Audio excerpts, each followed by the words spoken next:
প্রকৃতির পরিচিত রূপ যেন অচেনা হয়ে উঠছে ধীরে ধীরে। একসময় তাল গাছের মাথায় দুলত বাবুই পাখির ঝুলন্ত বাসা, দূর থেকে যার সৌন্দর্যে থমকে যেত চোখ।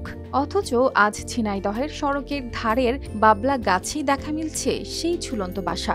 সময়ের এই পালাবদল শুধু বিস্ময় নয়, মনে করিয়ে দেয় প্রকৃতি কতটা ভঙ্গুর আর পরিবর্তনশীল। কোটচাঁদপুর উপজেলার রঘুনাথপুর গ্রামে রাস্তার দুই পাশে সবুজ ধানক্ষেত, তার মাঝেই ছোট ছোট গাছে সারি সারি ঝুলছে বাবুইয়ের বাসা। স্থানীয়রা বলছেন, আগের মতো তাল গাছ এখন আর চোখে পড়ে না, তাই হয়তো পাখিরা বাধ্য হয়েই বেছে নিয়েছে ছোট গাছ। কিন্তু এতে যেমন সৌন্দর্য আছে, তেমনি আছে ঝুঁকিও, কারণ নিচু ডালে বাসা মানেই ডিম ও বাচ্চা পাখিরা থাকে অনিরাপদে। বাবুই পাখি অনেক ছোট ছোট গাছে বাসা বাঁধছে, তার ফলে দেখা যাচ্ছে কি বাবুই পাখিদের জীবন ঝুঁকিপূর্ণ হয়ে যাচ্ছে।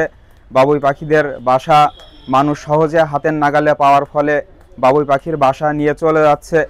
এটার প্রতি আসলে আমি বাংলাদেশ বন বিভাগের দৃষ্টি আকর্ষণ করব। বাবুই পাখিদের যে বাসা বাঁধার যে জায়গা, সেটার যদি নিরাপত্তার ব্যবস্থা করে, তাহলে আমাদের প্রকৃতি থেকে বাবুই পাখি যে বিলুপ্ত হয়ে যাচ্ছে এটাকে রক্ষা করা সম্ভব। আমাদের যে ছোট ছেলেপেলেগুলো আছে, বাচ্চা, তারা কিন্তু সহজেই সেই বাসাগুলো ভেঙে ফেলে বা ডিমগুলো নষ্ট করে ফেলায়, যে কারণে তারা বিলুপ্তির পথে। তো আমার কথা হচ্ছে, যদি এখানে বন বিভাগ কিছু উদ্যোগ গ্রহণ করে, তাহলে এই বাবুই পাখির বাসাগুলো যদি ঠিক পর্যায়ে থাকে বা কোনো পদক্ষেপ যদি গ্রহণ করে, তাহলে এদের থেকে বাঁচা রক্ষা করা আসলে সম্ভব। প্রাণীবিদ্যা বিশ্লেষকরা বলছেন, এটা আসলে বাবুইয়ের অভিযোজন। গাছ কাটার কারণে যখন তাল গাছের সংখ্যা দ্রুত কমতে শুরু করে, তখন থেকেই তারা খুঁজে নেয় নতুন আশ্রয়। এই বাবুই পাখি একসময় বড় বড় তাল গাছে এবং বিভিন্ন গাছে বাসা বাঁধত, কিন্তু বর্তমানে তাল গাছগুলো মেরে ফেলার জন্য ছোট ছোট গাছে এগুলো বাসা বাঁধতেছে, যেমন বাবলা গাছ এবং আনুষঙ্গিক ছোট গাছ। এইসব গাছে বাসা বাঁধার পরেও তারা নিশ্চিতভাবে থাকতে পারছে না, ছোট ছেলে মেয়েরা এগুলো নষ্ট করে ফেলেছে। এই বাবুই পাখি আমাদের সৌন্দর্য এবং প্রকৃতির একটা সম্পদ, তাই আমাদের উচিত এগুলোকে রক্ষা করা।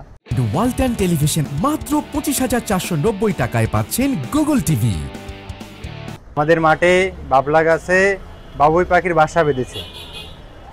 আসলে বিকালে সন্ধ্যের দিকে গেলে আপনার মনে করেন যে অনেক কিচিরমিচির শব্দ হয়, অনেক ভালো লাগে শুনতে, কিন্তু ওইটা বাবুই পাখি ভাবছে এটা নিরাপদ, কিন্তু এটা নিরাপদ না। কেননা ছেলেবেলে একটু ছেলেবেলে বাসা ভেঙে নিয়ে চলে আসছে, ডিম নিয়ে চলে আসছে।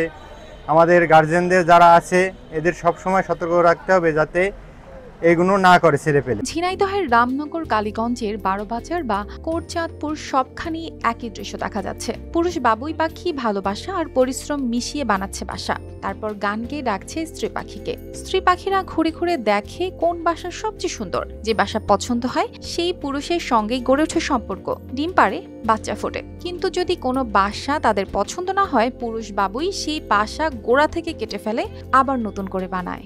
বাবুই পাখিকে উপকার দিকগুলো যদি আমরা আলোচনা করি, তাহলে আমরা জানি যে বাবুই পাখি বিভিন্ন উদ্ভিদের বীজ বিভিন্ন জায়গায় খেয়ে ছড়িয়ে দেয়, যেখানে উদ্ভিদের বৃদ্ধি হয়।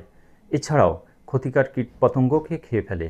যেখানে রাসায়নিক সারের ব্যবহার, রাসায়নিক কীটনাশক ব্যবহার সীমিত হলেও কোনো অসুবিধা হয় না। জীববৈচিত্র্য সংরক্ষণে বাবুই পাখি গুরুত্ব অপরিসীম। বাস্তু সংস্থান, প্রাকৃতিক খাদ্য শৃঙ্খলেও বাবুই পাখি গুরুত্বপূর্ণ ভূমিকা পালন করে চলছে।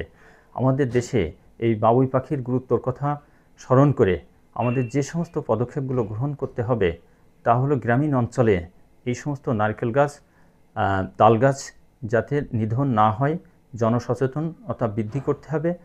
এই পাখির সংরক্ষণের জন্য বিভিন্ন রকম পদক্ষেপ গ্রহণ করতে হবে।